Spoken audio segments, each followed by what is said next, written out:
that. Hey, where were you? Uh, I assumed you were helping your wife. yes. Okay. Yes. So I was like, I think I know what he's doing. You got it. Don't know I where was he is. cosplaying a tech theater sound guy. You looked the part. I don't know if that's a nice thing to say. It is. I think it's okay. You look like a tech guy. Oh, that's fair. There was a Jesus. point where the actual tech theater, like director for the school, was like he was explaining something, but trying to like dumb it down, thinking he needed to. And I'm like, no, you go, man. You can just keep explaining what you were going to do. Like, I don't understand 100% of what you're saying, but I understand it and can follow along. He was like trying to come up with a different word for an XLR cable. Oh, like, no, explain just it. say And I was like, XLR. no, I'm good. I got that. Yeah. Dude, I'm on a podcast, dude. Don't you know I'm on a podcast, dude? I didn't go that far. You should have went that What far. word was he saying for XLR? Powered audio cable. Because he was trying to convey that you don't need power to the thing. And I was like, I don't see how that's relevant here. Bro, that would be crazy if you But- had to plug your cable in. And another power cable. Yeah, for your cable. You had to plug a power cable in for all your mic cables to make them work. What year is it? Holy shit. I mean, you know, Sure.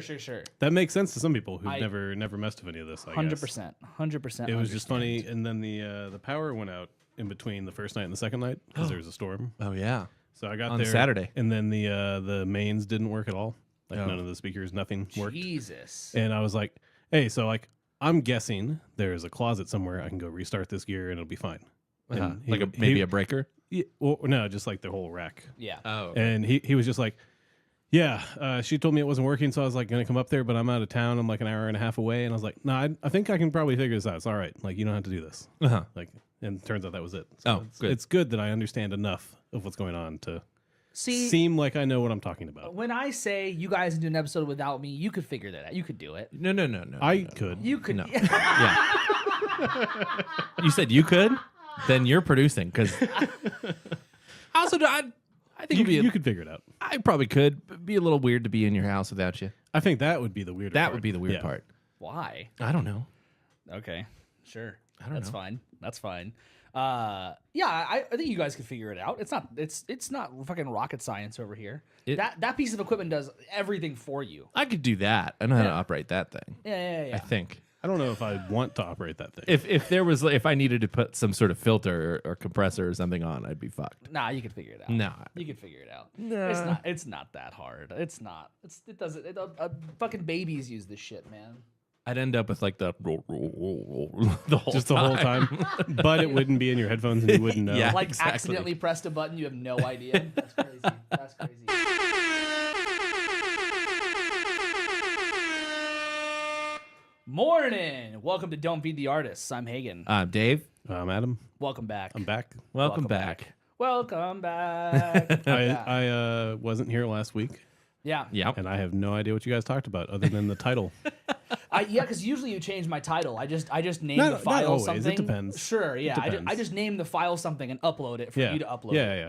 And then you just took the file name I used, which was fine. I was forget like, that- I I hope that you talked about those things because I didn't confirm and I didn't know what the second word was. Jojo Siwa. Yeah, I don't know who that is. It's okay. I didn't know really who she was. So anyway. I assume this is either a real person or Yes. this is something that y'all made up and it's part of a bit and it should be in there anyway. I don't know. No. I don't know what that second word is. But it worked. So Dude, it's so funny because after talking about her last week, I'm getting so many videos Yeah, of about her course, in my yeah. algorithm. It's actually crazy too. Now that you mention this about that, like everyone knows what Coachella is, Yeah. but for a non-English speaking person who doesn't know what Coachella is, that looks like a mess of not. Yeah. Coachella and JoJo Siwa was the name Yes. of our episode last week, and it just looks like a mess. you could have just on a keyboard just mashed a couple keys and been like, that's it. Yeah. Well, now this one's called Double Album, but now that you're here this week, I kind of want to call it Triple Album. Okay. What? Because we're talking about double albums with album. Oh, so there's okay, yeah. 3 albums. Yeah. Sure. Okay. But yeah. then are we talking about triple albums? Because I'm not prepared for that. No, we're not. I mean, Hagen might. I mean, I guess You're we prepared might. for triple anyway, but- albums? Yeah. Well, how in what world would like? Well, I don't know. That first of all, not relevant. No. Second of all, no. Kind of relevant. I guess. If we're talking about double albums. Guys, this is not the important part today. We're not even there yet. You're fucking skipping way ahead. Today is a very important day. It's National Denim Day. And I failed as the resident Canadian. You fucked it up. I didn't wear my tuxedo. Yeah, you should have known that. I fucked up. I think it's okay. I didn't know that. Every day is a day, though. And I don't keep track of that. Every day is a day. Every day is National Something Day. That is an astute observation. Thank you. Thank you. Even deeper. I know what he's trying to say. Every day is some sort of national day. I know what he's trying to say too, but the way he said it was... He's being rude. Every day is a day. That's incredible. Yeah. That's deep as fuck. Dude, I can go deep. That is also... awesome. Where's the... There we go. There. That's directed at you. You know what I meant. You were just being rude. What do you mean? When I said every day is a day, how am I supposed to know? Wanting the you can go deep. Oh. Yeah, because I thought that was some innuendo. No. Yeah, you didn't intend that as... No. Really? No. Really? Okay. No. Really? Can we rewind the tape? Because that's the way you said that. I wish. Sounded like it was some innuendo. No. No, I'm saying I can go deep, like philosophically. I don't know. Yeah, that's crazy. All right. How did you find out that it's National Denim Day? Because Probably- the bearded monk is celebrating National Okay. Denim Day. That's not what I expected. So I saw that on social media. Oh, I got That was going to be my answer. Hold on, I have two things running on the fucking screen. Also, I meant to say this at the fucking top, man. But for everyone who's listening right now and not watching, please come over to YouTube. We are 10 away from 100 subs on YouTube, which means nothing but a cool milestone. It's a cool milestone. Yeah. It's fun. Go to YouTube and then you can go back to your podcast app. It's okay. Yeah. Just press that subscribe button for us. It helps. It's like I'm saying it now. And on social media, find us there and follow us there too. Yeah. Please and thank you. I meant to say it at the very, very top, but we were making fun of Adam being late. And then I felt bad about it, so I'm taking it back. So we did a checkup on Adam. You're still busy. Yeah, You're still busy. Yeah. Can't get in your car. Yeah. Dave, how have you been? Busy too. Nice. Busy as well. Busy too, Electric Boogaloo. Yeah. Sick. Speaking of, you briefly mentioned that storm. Speaking of Electric Boogaloo. Yeah. Yeah. I what they call drove it. in the thunder and lightning last yeah, Saturday dude. to my gig, and it was terrifying. Yeah. I had to go to Weatherford. Never really have been there. And That's far. it was, and it took a long time. And I was going like 55 on the toll road. Yeah, that's Not fun. like was that you're saying that's fast? No. Oh, okay, good. No. Good. Yeah, no, that's the speed Yeah, you it should was- go. That's yeah, good. in the Yeah. rain. Yeah. Not the trucks, though. They No. were going 80. Yeah. Oh, it's And- just another day. Dude, I hydroplaned at one point. Every day is another day. Called my wife because I was brain farting. I was like, "What do I do when I hydroplane?" Were you, like, in the Were you midst in of the like- middle? No. And I was So this is after it happened. Yeah. In case He's like- this happens again. because my instincts were take your feet off the gas, hold the steering wheel steady, and just ride it out. Okay. I'd love to imagine that you hydroplaned and you went, Siri, call my wife. Sorry, Siri. No, stop. No. Siri, stop it. So we're learning that you don't use your HomePod for anything. I use it for stuff. Yeah. Nothing with your phone, apparently. So it's not even set up to his phone. To make phone Like, calls. this is the Go first to- time you've ever used me to call anyone. To be fair, I don't actually use it for just that. use it I for use it music. for other stuff. I Yeah. use it for plenty of other stuff. But, Yeah, that's scary. It was scary. terrifying. Yeah. It was so scary. And then the wedding that I was playing at was supposed to be outside, so we were supposed to have more time and more room to get set up, and they had to move it inside, obviously, because it's raining. The whole place was muddy, Yeah. and it was just it's a fun gig. They were a great wedding crowd, but Yeah. terrifying. Yeah, it's crazy. It's so scary. I hate driving already, but Yeah, well, and that's we've been in the car during storms. oh, dude, And- I'll and- never forget that fog. I know we brought it up several times on the show, but driving back from Austin, Yeah. we couldn't see anything. And in that story, again, trucks were just... Yeah. it's kind of it makes sense for trucks to do. I mean, like, it doesn't make sense like the logical sense of like trucks shouldn't do that, but it makes sense because truckers this is just their livelihood. They're just accustomed to driving in any condition. They've been in all the weather. Yeah. Sure, that's truckers. I'm talking about douchebags who drive okay. lifted trucks. Yeah. Well, they just think they're smart. That's what I mean. Yeah. Well, no. Sorry. Or they don't realize how stupid they are. They are just incredibly more badass than you, and the fact you don't understand that is just part of their point. There you go. Okay. And you don't get it. All right. And We you got to don't- get on you their don't get level. it. Yeah, When's your Cybertruck get here? Dude, it's on the way. It's on the way, baby. Accelerator stuck. It's gonna just keep going. Yeah. Well, I'm glad that you got to the gig safe and sound. Me too. I'm sorry you had to do all that, but it's just rain. You It's know? also You par gotta- for the course. Yeah, exactly. Yeah. How was your It's week? Raining a lot. So it's good. I saw a band I like a lot called Hot Mulligan, and I talked about some of it on Fun Friday, but there's a couple things. Just first of all, amazing show. I was blown away by how many people were there. I was like, I didn't think that many people liked this band, and it was cool to see that. There's like a packed room at the factory, not sold out, but close to, right? Right. But the lead guy was so fucking hilarious, and there's so many things I could mention about like how funny he was. But the big thing that caught me was that the whole crowd was screaming along. It's an emo crowd, so everyone's screaming every lyric along with the guy who's screaming on stage. So he goes up to the front of the crowd and he goes. Hey, everyone in the balcony, raise your hand if you know the lyrics. And they all start cheering, raising their hand and stuff. And he points up and goes, liars! You're fucking lying! Those are the money seats. He's like, if you knew the lyrics, you'd be right here in the front with everybody else screaming along. And then he started flipping off the balcony and had everyone down in the crowd start flipping off the balcony. I like this. Yeah. And then as soon as it kind of like calmed down, he's like, see how easy it is to rile up a crowd? And then they just started the next song right away. It's like, it was incredible. That, and he's also not wrong. Yeah, Dallas crowds, those are the worst people. It was kind of crazy. I actually really enjoyed the crowd. I enjoyed like the whole. I had like really no negative thoughts except for drinking at the factory's expensive. Yes, but I knew is. that. I knew that was gonna happen. Yeah, that's not new. Oh, Yeah. and the merch line was like offensively long. That was also like always in a bad spot there. Yeah.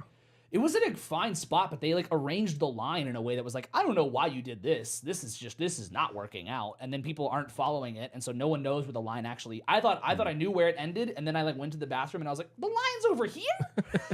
What is this? How is this working? But it was like a friendly crowd. Like it was nice. It was a great time, and it's my era of going to shows by myself. So it was also nice to go alone. Nice. Yeah.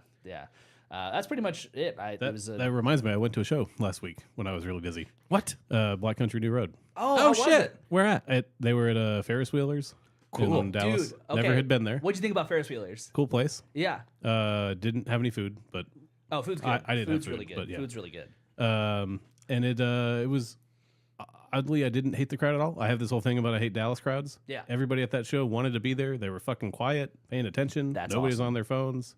Didn't have to nobody said that. Yeah. And then at one point there was somebody who passed out or something. The band tried to get security over, and as soon as they said anything, the crowd fucking made two paths, and I was like, "This crowd's great." This is great.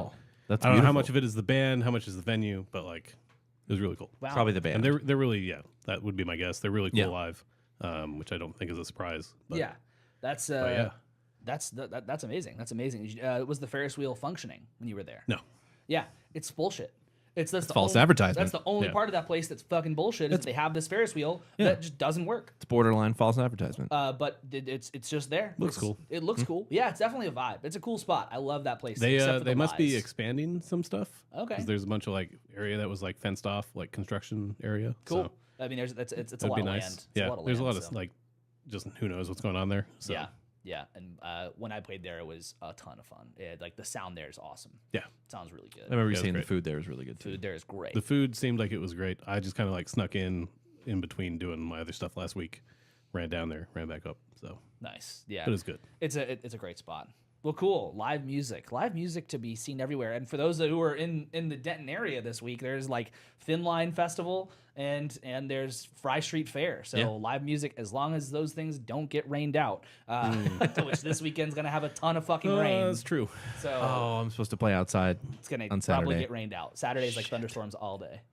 Yeah. They should still do Fry Street Fair for like old time's sake. Because it happened when it rained in the past. Exactly. Yeah. And Thin Line has a lot of stuff that's Thin Line's got in indoor venues. Yeah, but all the outdoor stuff's gonna get canceled. That's too bad.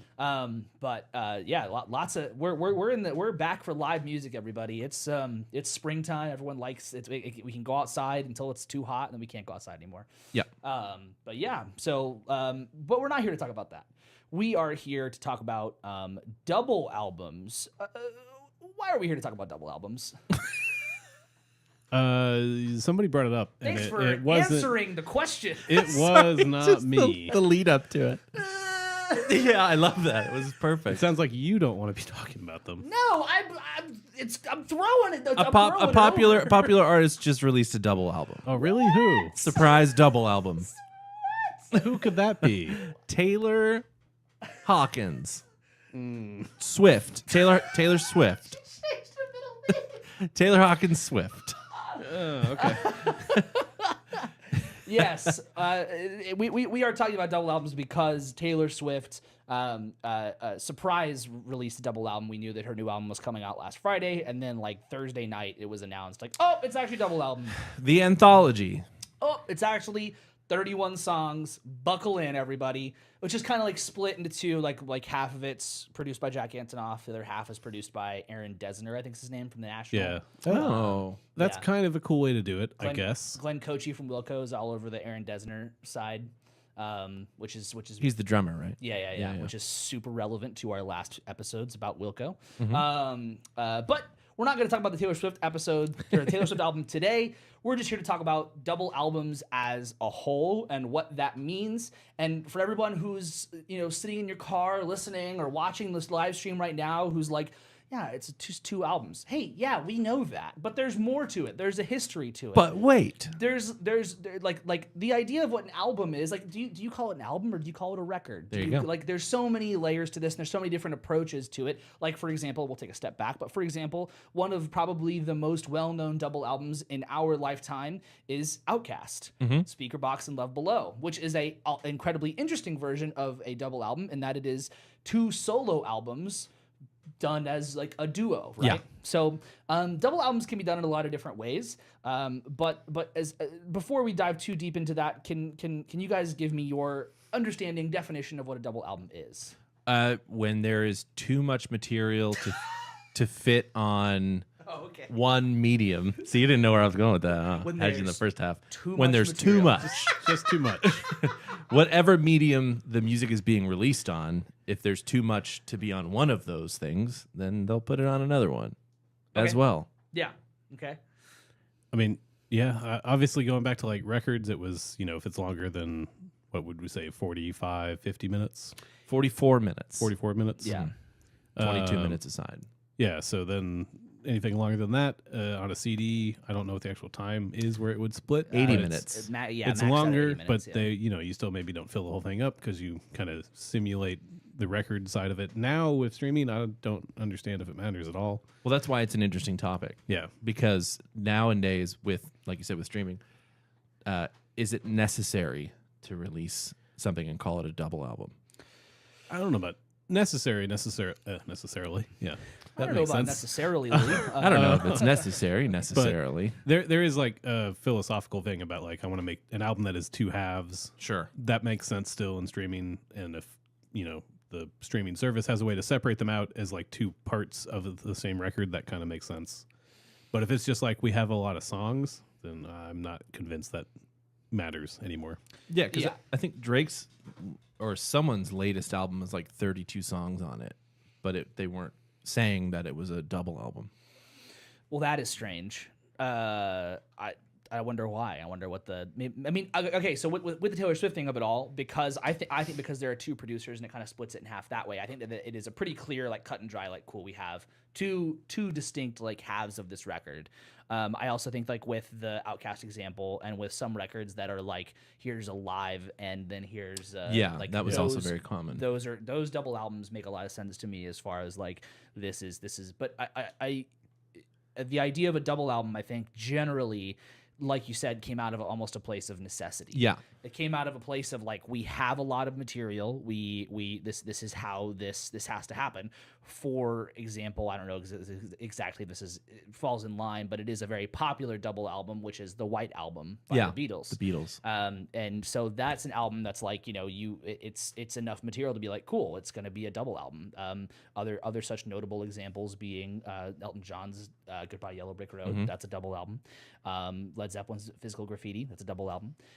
So these releases have a lot of songs on them at the time where vinyl was the thing, such that you would need more vinyl to release it, right? Now I think it's interesting. I mean, that's a really easy thing to understand. I think it gets complicated with CDs because of the runtime difference, and then it's especially obviously complicated now. Yeah. But what with the records part, it was like it kind of seems like every artist in that era of having records as the primary medium for music, every artist did one double album basically.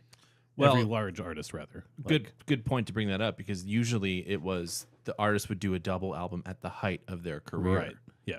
But double albums were around in classical music and stuff like that for a while before. Yeah. Right, but it seems like it was kind of a point, like with Led Zeppelin, for example, of like you made it and you're like the most popular you will be potentially, and nobody's going to tell you don't do a double album, and you have the like artistic freedom to like paint on a bigger canvas basically. Right. Yeah. And the Elton John example is kind of like that too, because that was right at the like upswing, if you will, of his like super popularity, right? Right. Yeah. Yeah. Ian in the chat says, I think a double album counts as 2 records sold. Maybe I could have pulled that out of my hat. So just a quick Google, I'm sure there's more I could look into. It says multi-disc albums are counted once for each disc within the album, if it is over 100 minutes in length or is from the vinyl era. So it has to be over 100 minutes in length, I guess, for that to count. Yeah, I mean, you're right. That is I suppose a reason to do a double album is that you could, at the time of selling physicals being like the primary thing, that can count for more sales for you. Yeah, the artist is at the peak of their career. Right. Let's do a double album, get double the sales. Well, and at this point, it effectively doubles your streaming time, right?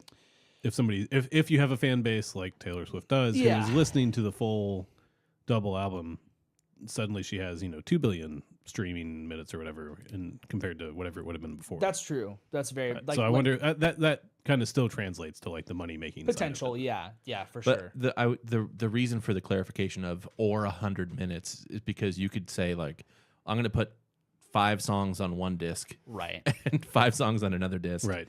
And then I want double the sales. For 10 or somebody songs. Thinks they're really smart, walks in like, let's do a triple album, 1 song on every record. Yeah, right. Wolfpack would have done something like that. Yeah, exactly. That's a Jack Stratton move. It's Jack Stratton strat. Yeah.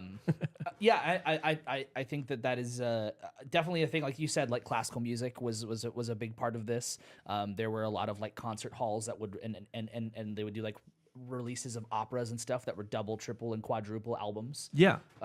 Which was very common. Yeah, you have a medium that needs more space. Yeah, exactly. It's like anything in the world is like, oh, just that? Okay, well, let's do more. Yeah.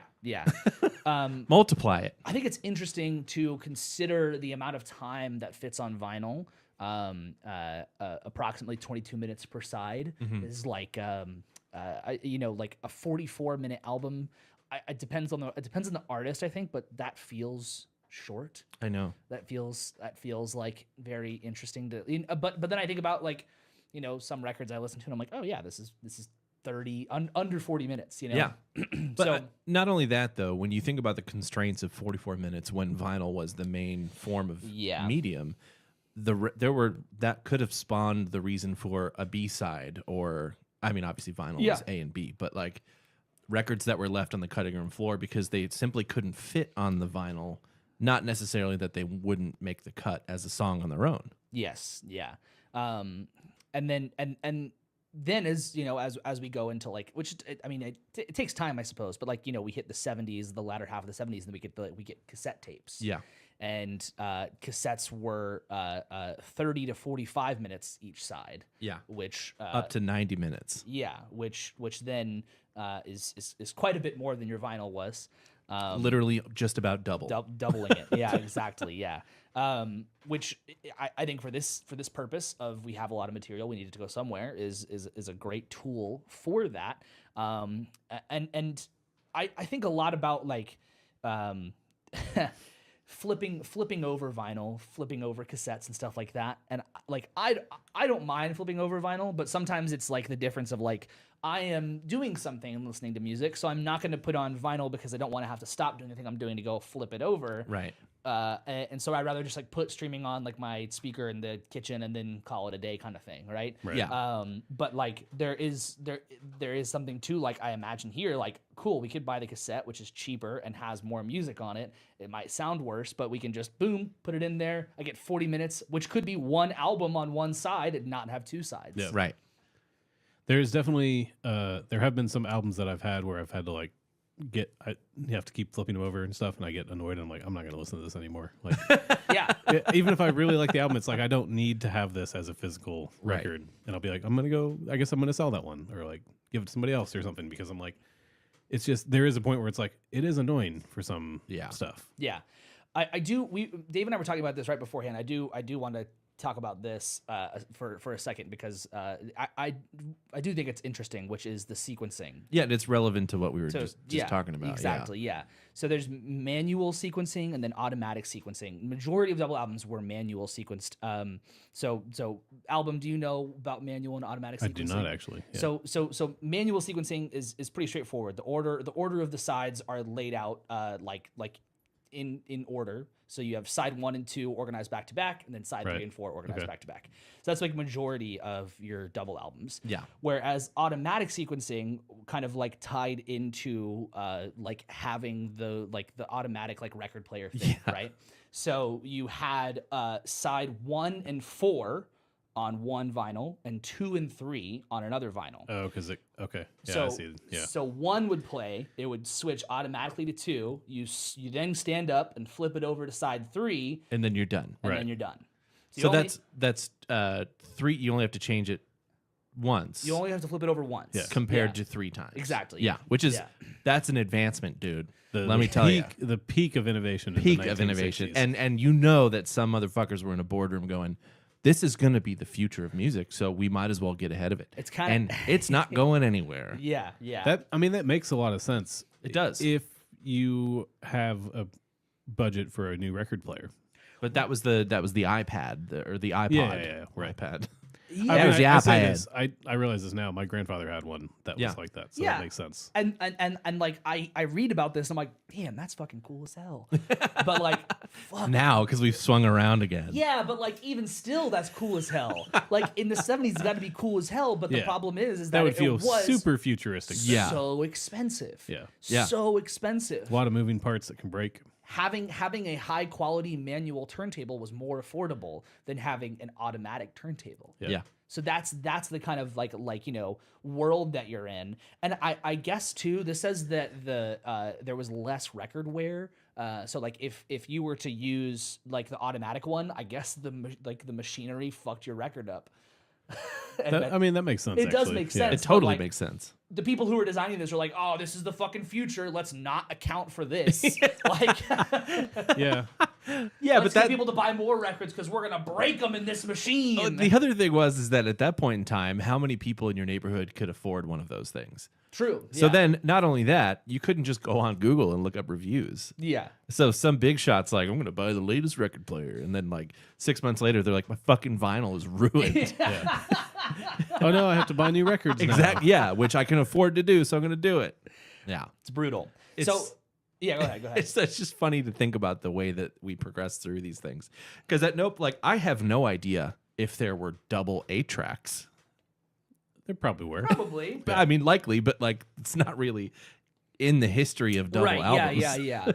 Well, so then we make it to, like I said, cassettes, and then cassettes are around for a little bit, and then in 1982 we get the CD, and the CD had the chance of 74 minutes initially, which then went to 80 minutes, per CD, which is like a fucking. But you know, when you talk about classical music, and I think about being in school and taking like a music history class, and part of like the, you know, you get a book in that class, but you also have to buy like this fucking box set of CDs. Yeah, a box set, dude, which is like different than this, obviously, but it's similar, right? It's a fucking like 4 or 5 CDs of all of this music, so it makes sense that you would need a lot for all that classical music. Fuck. But then that also kind of made it so double albums didn't become it wasn't like a necessity anymore. Like it wasn't. You didn't make 2 albums. It was less of a chance. Because less of a chance. Technically, cassettes had the ability to have more space on it. Yeah. Up to 90 minutes with cassette, but then CDs were like up to 80 minutes. But it's continuous play. Could you imagine like up to you have a record that's like 83 minutes long? Yeah. Well, we got to cut fucking something because you're not going to make a fucking another CD for 3 minutes. There's no way, dude. That would suck. The B-side is is like it's one song. That's why you need a 2-sided CD. Somebody should have invented that. Somebody should. And that way you could just fuck up both sides. I would love to put a 2-sided CD in my car and just see what happens. See how that goes. Yeah. But here's the thing is, so when these things are being invented, such as, let's talk about compact discs or CDs, the length of time that is available on the compact disc is determined by the size of the disc itself. Yeah. Okay. When they were invented, they could have made them a little bigger, and it could have been 100 minutes. Yeah, we decided. I mean, 80 I think minutes the main thing enough. there was they weren't invented for music first. Compact discs? Yeah. Was it for Computer data? shit. Yeah. Yeah. So like I think it has to do with and- like the density of that, and then what can you fit into a format that most music playing things can read. Right. Because you can technically put, back in the day, you could burn an MP3 CD, because MP3s couldn't be played by your like car stereo unless you had a fancy one. Right. And then that could play like, I think 600 minutes. A lot. Yeah. A lot. So wait, I guess there might have been like a version of this that was created before this. Maybe I'm just looking at like the article for compact disc, but compact disc was created specifically for like digital audio. I guess it might have been, but there might have been like a version of it that wasn't patented compact disc. Yeah. That was like the technology, because the technology started. The technology was being presented in the 30s of using like the light on a disc to make noise. So, but we didn't actually have the compact disc until 82. But well, check back for more when we do the episode on compact discs. Dude, kill me.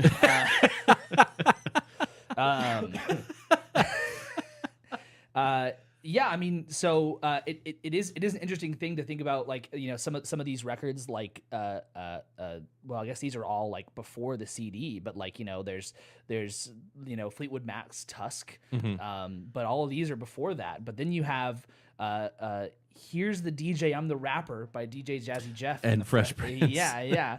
And let's see how long that came in, right at 85 minutes on vinyl and cassette, and CD came in at 72 minutes. They had to cut some songs for the for the CD. So if you wanted the whole thing, you had to get vinyl and cassette. So I guess that's how you fix it. I guess that's how you don't have to, you cut stuff for CD, but you still release the other one with the full material. So it's right away we see the consumerism of it all with the record labels versions. Yeah. Yeah. You buy the CD, you get 74 minutes, but if you really want to hear the full album, you got to also buy the cassette tape. Hell yeah. So and the vinyl. I haven't paid any attention to the Taylor Swift stuff because I was kind of busy last week. Wasn't gonna get into trying to listen to that album at all. People pre-ordered that, right? Yeah. And then it's like, surprise, you have to buy another album. I actually don't know how that worked. I don't know if I'm maybe the pre-orders were just really expensive. I mean, they were definitely expensive. Yeah. I'll look into that. I'm just curious. Like, that seems like a weird thing to do with a fan base who does pre-order your stuff and be like, surprise, here's another thing you don't have yet, and you have to now order this. Right. But that feels kind of wrong. But that also is very on brand for the merch side of Taylor Swift. Yeah. Sorry. Blake just put a cool fact in there about CDs. CDs were specifically made to last 74 minutes to hold Beethoven's Ninth Symphony. There you go. Wow. That's crazy. Who would know? Who would guess a dead guy would have that much power over technology? Dude, he invented CDs. Constantly. He did. CDs nuts. Nice. Dude, that was cool. That's redemptive. I don't know how the pre-order works. I'm not 100% sure, but I didn't mean to like derail us completely. No, that's but super it's interesting. an interesting thought because like most of these double albums that we're talking about, we're not like surprise. Here's another album. It's like here is just a big album. Yeah, for sure. Yeah. So that kind of then gets us into the world of streaming after the invent of the CD, and then you have streaming and iTunes, all that kind of stuff. I do think you made a good point earlier, Adam, that like when you stream, like when you have a double album on streaming, it does, I guess, potentially increase when you're an artist on your like fan Taylor base, Swift. yeah. But I'm thinking about like smaller artists doing a double album, and it's like that's just daunting. 9 times out of 10, smaller artists are better off doing not even full-length albums. Right. Yeah. You're better off splitting that into like 3 or 4 EPs. Or he's even saying, hey, we're going to release this album over 2 or 3 or 3 or 4 EPs. Yeah. I mean, I think that's an interesting thing too. So like, there is a mention in the Wikipedia article about double albums. It's called a sesquialbum. Did you see this? Yeah, I didn't really read about it. So it's because it's a silly word. 1.5 records. Oh, so it's an album and a half. So okay. I'm gonna use my favorite band as an example, and that's Between the Buried and Me, because they did basically what I would call weird examples of both the sesquialbum and a double album, which is they released Parallax 1, the Hypersleep Dialogues, and then Parallax 2. And they were like, basically their reasoning was like we were lazy, we wanted to write a double album, then we got lazy and wrote just that. Okay. Yeah. But they weren't packaged as such, which makes it not like qualified as either, I guess, a sesquialbum or a double album. Right. And then they did Automata 1 and Automata 2, and these were also not packaged as a double album. I don't get why you would do. I get like because they were written and recorded at the same time. Yeah, but they were released different times. Yeah, it's really strange. Yeah. I mean, System of a Down did that, right? With Mesmerize. Like, yeah. I don't know. That's weird. Those could be argued a double album. Yeah, but they were never like sold or promoted that way. The Tragically Hip is mentioned here on the Sesqui album. The vinyl reissues of 2 albums by the Tragically Hip, Trouble at the Hen House and Music at Work, are on 2 discs, but the 4th side is blank. Oh, so wow. that is your that is right there for you. So like the Black Parade has 3 sides, so that is considered. It's also considered a squee album. A squee album. How long is the Black Parade? That's a good question for it to be a squee. 51 minutes. That seems like they were what? But I do think that there are times where I've had vinyl and I don't know a lot about vinyl. So for everybody who, if I clip this and post it online, everyone's like, you don't know what you're talking. Yes, I don't know what I'm talking about, but I have a podcast. So that means you do know. Yeah. Thank you. So like I have had vinyl where I'm like, wow, I feel like there's like 3 songs on this. Yeah. For why? Yeah. It's an audio quality thing. Yeah. So it must be just it takes up more space. Like, okay, that makes sense. Yeah, okay. So the higher quality the recording, the more space it takes up on a vinyl. Basically. On vinyl. Yeah. Vinyl. So like you can have vinyl. You can have an album like, I don't know how long the Them Crooked Vultures album is offhand, but it's about an hour, I think. So it's about an hour. It could be 3 records. Instead, it's 4. And it's because they space stuff out to like do the higher quality. Because as you get closer to the middle of a record, the audio quality goes down. Right. Because you're spinning around faster, right? So like there's a physics reason why it can't sound good at the end.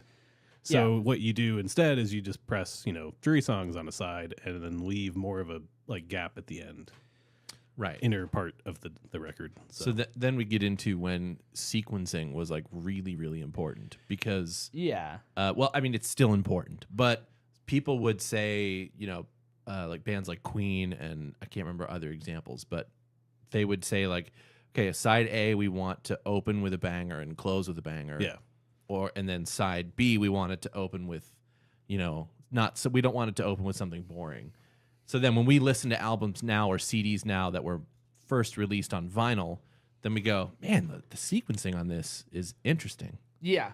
It's like there's a banger and then there's like another banger and then like 3 ballads and a banger and then it's like, yeah, because it was made for vinyl. Well, that also happens in the other direction too, of like if you make an album now, you're not thinking about vinyl probably. Most artists are not, if they're not Jack White. And so you'll put out an album and it's like, you just like the Them Crooked Vultures one specifically like stops after a really great song and then it's like, I would like to hear more right now, but I have to go over and flip this first. Yeah. So I guess it leads me to like more of like the necessity thing, no? Because if vinyl could only fit a certain amount of space on each side, but if you use higher quality, so Blake in the chat says higher quality equals wider physical grooves, which that's a better way of explaining what we're all struggling. But as you said, that's for the quality of it, right? Yeah. Such as so back then, could they have then done that and then fit less songs on an album and for better quality sound? Not like maybe in the 40s, but Yeah, I think they could because it's all using equipment that hasn't really changed. I guess that's true. The production process of records. I'm saying this now. We're gonna get some Jack White fan who says I'm wrong because they've invented something. But as far as I know, it's all vintage equipment. It's all maybe newly manufactured equipment that's the same as it was back then. Yeah, because nothing has fundamentally changed about it. Yeah, that was a business choice at that point of like, do you want to spend the extra money to make an extra record, or do you just want to pocket that money? And then again, like the out of necessity, we only have we have this much material. We need to put it on. Right. We just need to get it on a record. Like well, and records only became like a audiophile, high fidelity kind of like thing, if you will, which we can talk about that at a different time. But like, that's not a thing that has always existed with records either. Records are just like a way to play music. And newsflash, people don't care about audio quality. Look at Spotify. Like, it doesn't matter. It's less convenient to have better audio if you have like one less song on each side. And that's kind of the thing that I mean with like it's like still it's out of necessity for it. This is just how it has to end up because of the technology would have existed for better sound, but it would be a lot better to let's just put it on one record instead of worrying about splitting up my maybe I have a record that's 44 minutes long and I want it to sound great, but I'm not gonna because I want it, or it still sound great, but like you don't have enough to fit now 4 sides. You would have 3, and then it's like, well, you're paying for that other 4th side whether you use it or not. So Blake says you can master music to fit more songs on a side at a loss of clarity for sure. I think that's mastering, but also like probably some kinds of like compression too, right? But I guess I don't know for sure how vinyl works. So I think it's got to be mastering in terms of how much output is hitting the vinyl itself. Sure. Yeah. So then compression would logically be less output because you're compressing it, so it's not as much. Yeah. That makes sense. I hope someone's listening to this going, these guys are fucking idiots. I hope so. I want. Blake said exactly. Email in and tell us why we're wrong. You want to come tell us that we're wrong on the show. I want people to be enraged. This is total sidebar. I posted a TikTok of when we talked about cover songs and we admitted that we actually didn't know that Nirvana song was a David Bowie song first. Yeah. And when we were children. And the comments were, how did you not know that? He literally says that's a David Bowie song. And I'm like, I love you. Yeah. Please. This is great. This is great for our engagement, right? More. Give me more of this. It's working. Yes. It's working.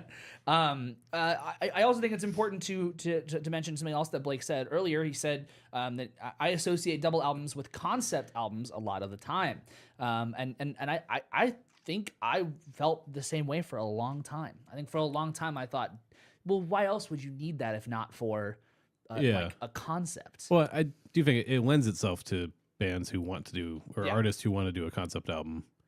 Like if you are intentionally splitting your work in half potentially just because you don't have, not because you need the extra room to put more songs there, you want the separation, you're probably very much a band or an artist who will like make a concept album at some point. It, you know, lends itself to that format pretty well. Yeah.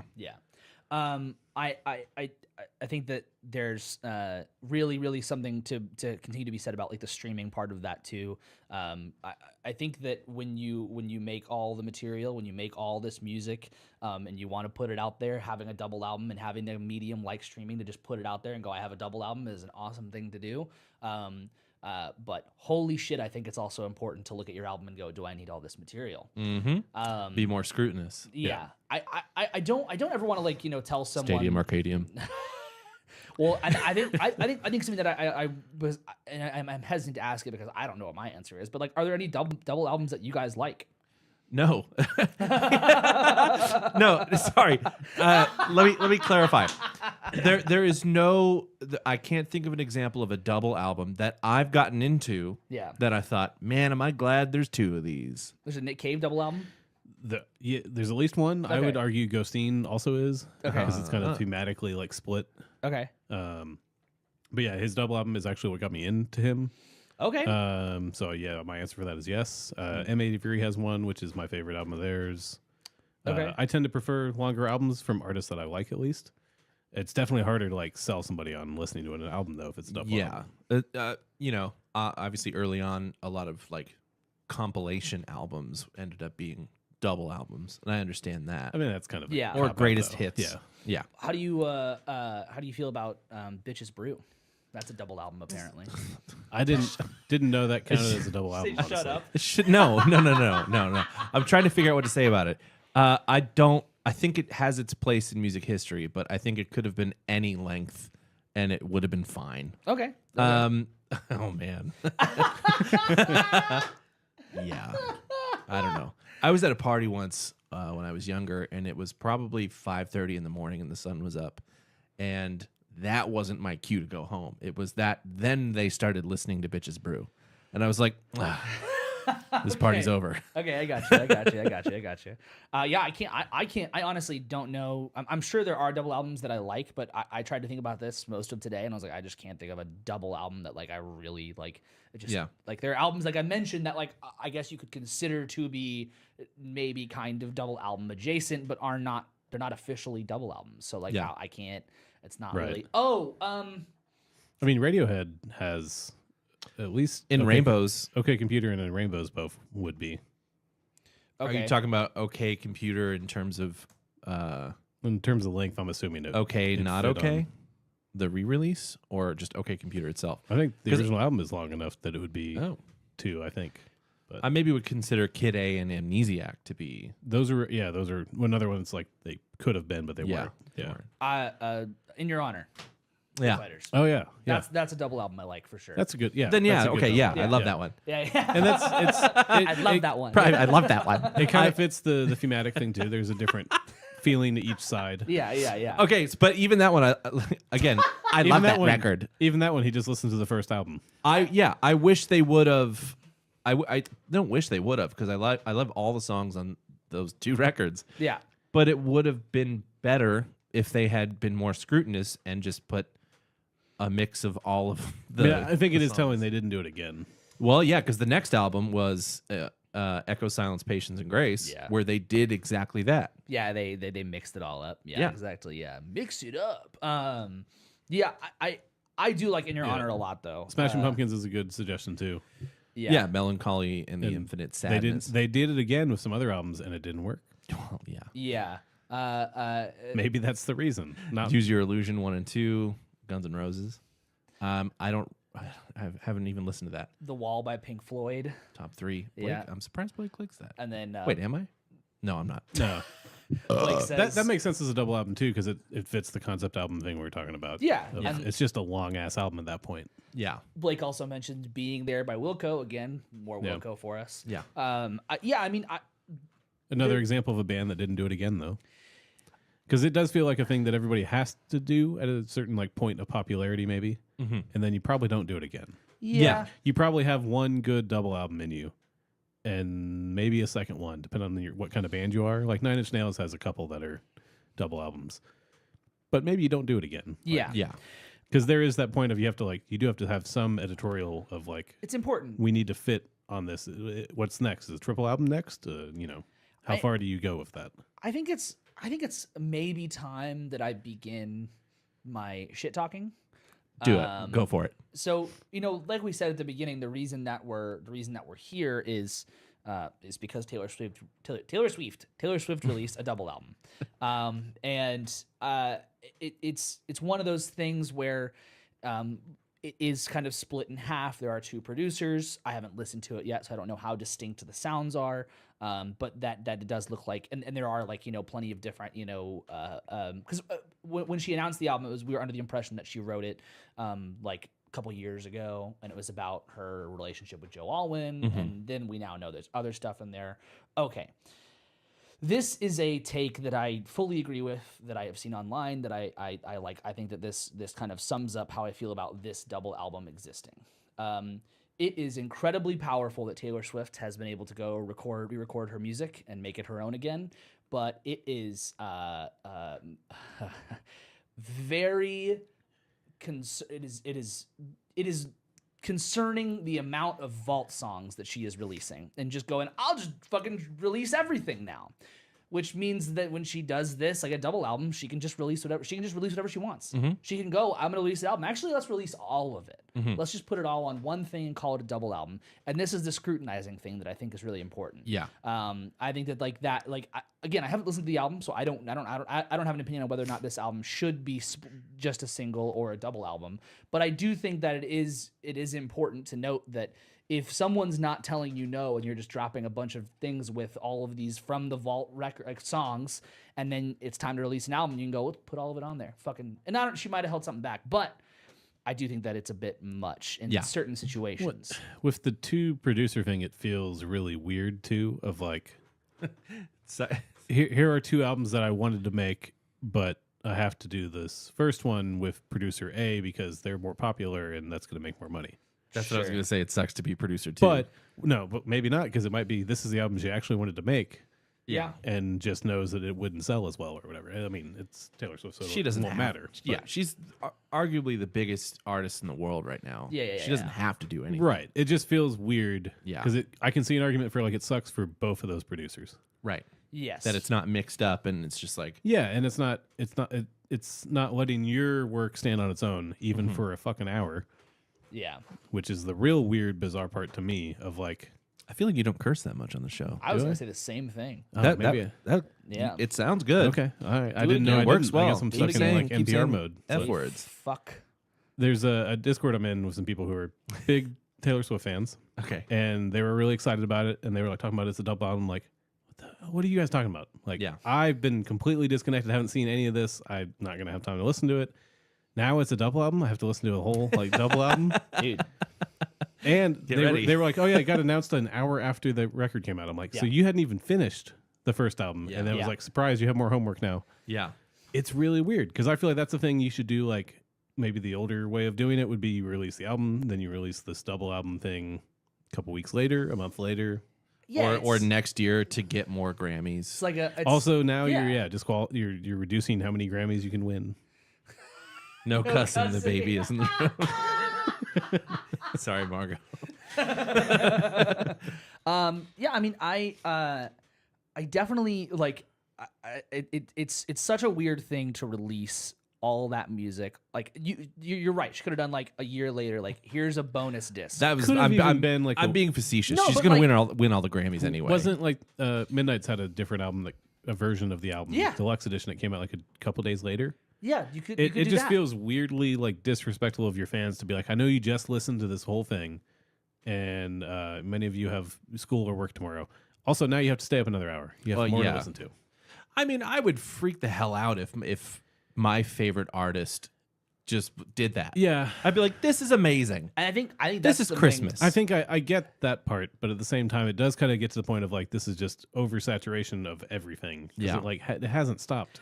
In a couple years. Yeah. I think this is something where like I have to like check myself a lot because I have like harsh opinions about sometimes people, overhyping some like certain pop artists. I have to remind myself like, wait, hold on. No. Yeah. This is cool. People liking music is cool. Yeah. Shut the fuck up, Hagen. Like this is an awesome thing that people are like excited about this and get to listen to this album for 2 hours. Yeah. Well, and again, like with Midnights, it's cool that people are listening to the whole album. Yeah. Like, yes. I realize that's a super old man take by me, but no, I agree. I think that's cool. Like we need more people just not listening to just like a single song. It's like, oh yeah, I'm a fan of so and so artist. You're like, okay, what's more than one song? Yeah. No, I get more into it, and I 100% agree of what you just said. All that to be said, that I will circle back and say, scrutinize your albums. Yes, it's okay to go like, nah, that one shouldn't make it. Quality over quantity.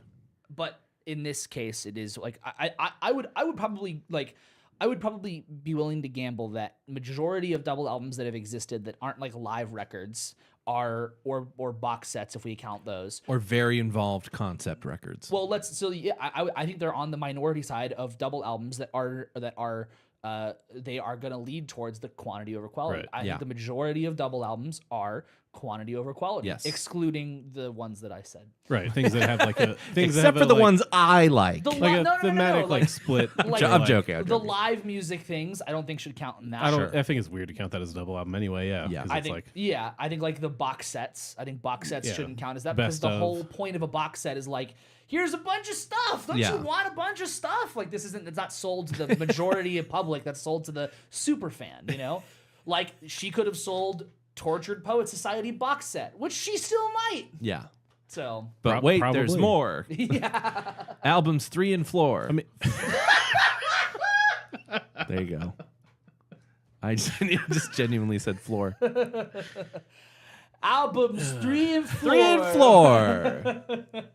I don't know. I mean, this is such a thing where I think like the history of double albums is super interesting. Out of necessity, we grew to cassettes, and now we're in this world of and CDs. Now we're in this world of streaming where it can potentially double your streams if people listen to the album, while at the same time it can hold you back, and someone can click your Spotify and see that there's like even 15 songs, someone could look at it and go, that's a lot of songs. What? Oh, the back half of that album's not getting listened to. Exactly. Even as somebody who wants, I want to listen to the album. Yeah. And I haven't had time to do the first album, which is an hour long, I believe already. Yeah.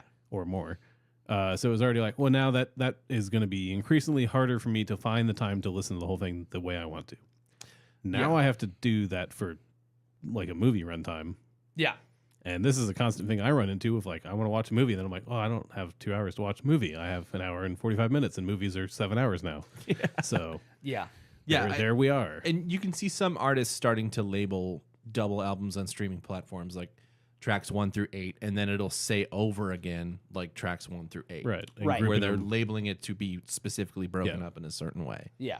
I think that's cool. Yeah, that is cool. But yeah, it's weird. Well, like the deluxe edition of Guts has that. It's like, at least on Tidal, it's separated. The bonus tracks from the actual record. I'm like, that's great, because then I can go listen to those if I have a smaller amount of time and I want to listen to that. Spotify will do it where it's like, it's just you click on the album of that's the bonus track or the deluxe album, and then it's just all there. But it will usually say like parentheses like bonus track. Yeah. And then like Apple Music, like I listened to Briston Maroney's Sunflower Deluxe more than the original, but I have to click the original, scroll down to the fucking bottom, and then it's like more versions of the album. Here's the deluxe. Click it, and then there's the whole thing. There's not a good way to do any of that. They all seem like they all get it wrong. Yeah. Well, I mean, the idea of doing a deluxe or a double album or a sesquialbum or a triple album, squee album, or a floor album, or a floor album, or a floor part. Yeah. Is that you would want to listen to it like in sequence, in order, right? Wouldn't that be the intention? Yeah. That would be the idea. The idea is you get more plays because everybody's playing the whole album again too. Mm-hmm. Yeah. I don't know. If that's the idea, then I feel like you'd want the streaming services to get that right as to how you're supposed to listen to it. They all seem to have different takes on how that should be handled, though. So. Yeah. I look forward to the what's it called? Squee? No, the album's name. I can't remember the album's name either because it's long. compared to her normal album names. Oh, the Tortured Poets I Society. keep wanting to say Dead Poets Society. Same, dude. Same. But that Robin Williams album. Yeah, I look forward to the deluxe version of this being like a longer than Oppenheimer or something. Yeah. So, but before we move off of this, like we mentioned, there are triple albums. And do you guys know any album that is a triple album? Does anyone in the chat know an album that's a triple album? Don't Google. I mentioned Nine Inch Nails earlier. I think that The Fragile probably is a triple album. Okay. I don't know if that's my copy of it I have, is that's just how they repressed it later, or if that's how it originally was, though. Very well might have been. It's a long-ass album. So, Heather said your mom. the fuck? That's so... Whose mom? First of all, whose? Mine's here right now. Mine might be here. So let's apologize real quick. No, I'm kidding. She can take it. She's around kids. So the Weeknd's compilation album Trilogy is considered a triple album, which is a compilation album. Hold on, what was that though? Like, what was Trilogy? Yeah. So it was released as a triple album in 2012. Comprised, it has his mixtapes, his earlier stuff, House of Balloons, Thursday, and Echoes in Silence. I thought it was going to be for his previous like 2 most recent albums, and I'm like, that doesn't make any sense because he's already said these are a trilogy. How would you have?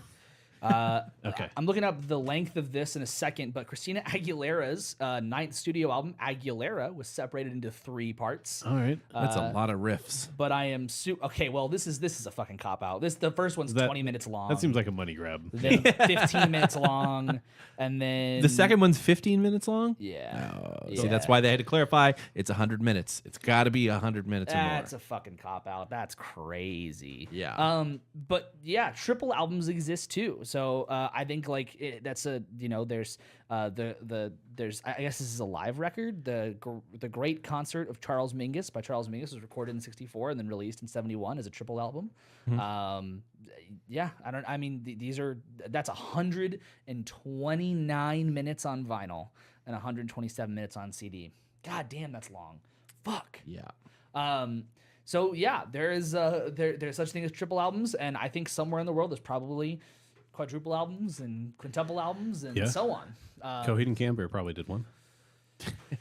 There will be a box set of the They're whole not story. actually. Are they not on the double album list? I'm surprised by that. I don't know. We didn't mention them. No, they have albums that are like between the Buried and Me concept things that are connected, but they're not released as double. I mean, I don't. Their album titles are long enough to be on 2 albums. True. They might have released. What's that one? Fuck, I can't remember what it's called. They have these 2 albums that are named similarly. They might have Good Apollo on Burning Star. Volume. No, that's just called Good Apollo on Burning Star, and then 4. That's it. Oh, there's not. Nope, there's not that. I tried. There's like the Afterman 1 and 2 or something like that, and then there's Vaxis Act 1 and 2. I don't think any of those. They might have had like releases where they were. I'm sure they've been released together, but not at the same original release. Yeah, they were not released at the same time. I mean, I guess to that point, does Taylor Swift's count as a double album because they were released an hour apart? Get shit on. Yeah, I'm gonna go ahead and say they count. I think they count. Yeah, it's like this year the Grammys are announcing a new category: double album of the year. It's like fucking. Honestly, I could see them doing that. Yeah, I could see them doing that now. That sucks. But I think that about wraps us up for double albums for now. I say for now because for everyone who's on Patreon, get ready because not right now, but we are going to listen to every single double album. Every single double album. It's gonna be a double episode. It's a double episode where we listen to every single double album, and that's it. All at the same time. All at the same time. Like Flamey Lip style. Yeah, twice through. Yeah. We are going to listen to the new Taylor Swift album on Patreon. Not tonight, not right now, but that will happen. So we will return to double albums, and we will return to specifically the double album that brought us here on our Patreon. So if you're not already on the Patreon or on our social medias, get on that shit so you can see when we do that, and you can follow along there. And we'll probably do it live with them, maybe. Yeah. Since we can do that on Patreon, we can do that. If you want to commit to 2 hours and 20 minutes with us of music. We're also going to be talking about it. Yeah, we're going to be pausing and all that kind of stuff. So if you want to hang out with us, it's going to be over 2 hours. It's probably going to be. How long is the episode going to be? Like 4? I would say low 2.5, probably like 3 hours. Half a bottle of whiskey. Yeah. It'll be a time. So if you're not on the Patreon, join us there. We have a couple other posts. I did a gig vlog. It's posted. So if you're curious about that, that's up there. We'll be doing one of those at the very least monthly between me and Dave's gigs. So join us for that. But for now, let's talk about what we're listening to. What you guys got? I've been listening to Dark Matter, the new Pearl Jam record. What you think? It's making me think about new music in a different way because I'm hearing new stuff and I'm like, I don't know if I'm really into it. And this album, I'm like, I don't know if I'm really into it, but I'm going to continue listening to it because I already trust Pearl Jam. Okay, that's good. So I'm into it. I know that there's more to it than it's deeper than I've plumbed the depths of. This is a real trend for you this year of listening to an album and going, I'm going to listen to this more, and then you like it. So. Yeah. That's okay. It's my that year. Seems good. Yeah. Okay. I'm growing. You're growing. Yeah, that's fine. I don't really have a whole lot.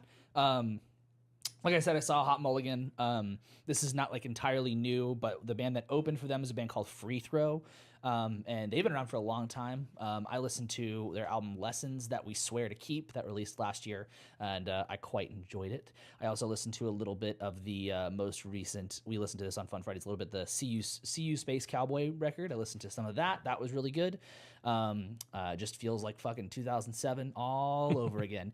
I do want to give a shout out to some friends and who, you know, good people who have released music locally. I feel like we should do that more often. We don't do it enough.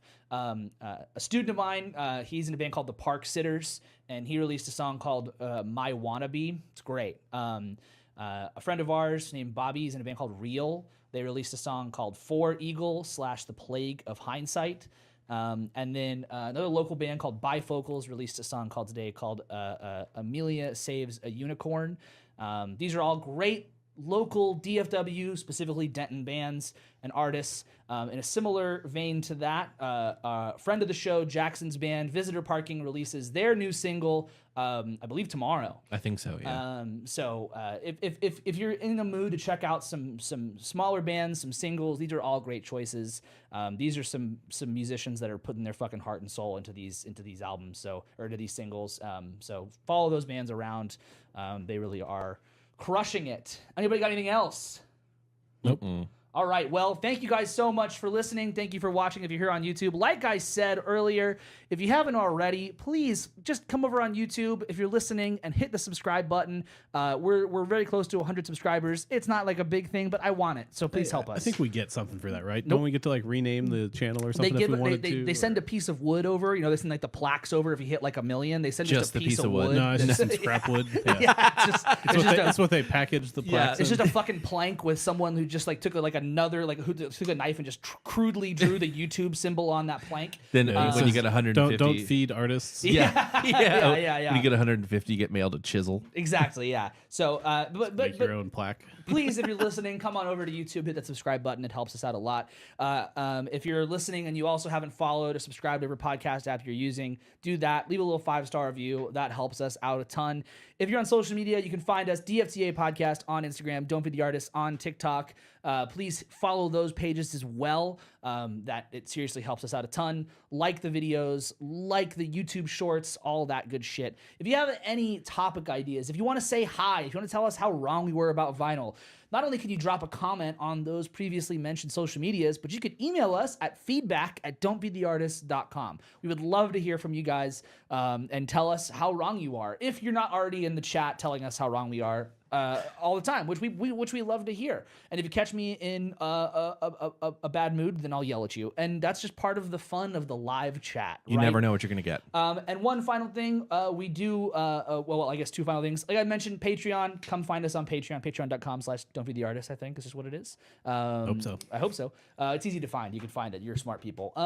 So go find us there. And then on Fridays, come hang out with me and Dave. You listen to new music on Fridays, fun Fridays. You You can drop suggestions in the chat. We're also live on Twitch for that as well. So you can come hang out in Twitch, twitch.tv/DFTA podcast. And you can follow us there. We have fun emotes on Twitch. Not quite on YouTube. We have to get more subscribers for that. So help us out with that. Cool. Thank you guys so much. That's a whole lot. I'm tired of talking. All right. Fuck off! Get rid of town! Do we clap at the end now? Adam's here this week, everybody. Hey, album, triple album. That's amazing. I did it. Look at our guy. I did it. I made